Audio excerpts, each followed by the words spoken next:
Ատում եմ ձյունը, թե նա տեղում է ամառվա կեսին, և մահն եմ ատում, թե հյուր է գալիս աղջկա տեսին, մահից ոչ պակաս և այն քողարկված մենատնտեսին, նրան ու նրանց,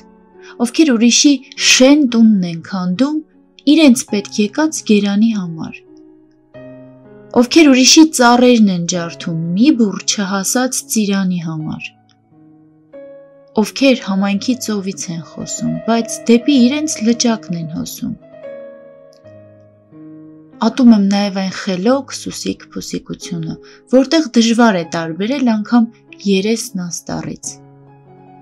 և այն հարկադիր ոչ թե ի ծնե կուզիկությունը, որ ստացվում է ցած առաստաղից,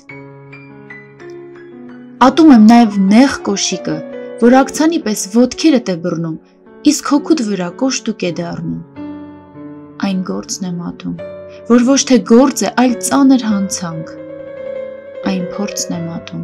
որ մարդկանց գլխին դառնում է փորձանք, այն դավանանքը, որ ի վերջո փոխվում է դավի, գլխացավանքը, որ փոխվում է սուր գլխացավի, խավարն եմ ատում, եթե խավարում ոչ միտք է ծնվում, ոչ էլ զավակ, և լույսն եմ ատում, թեկուզ այն պայծառ, թե չի հանդուրժում մինչև իսկ շվակ,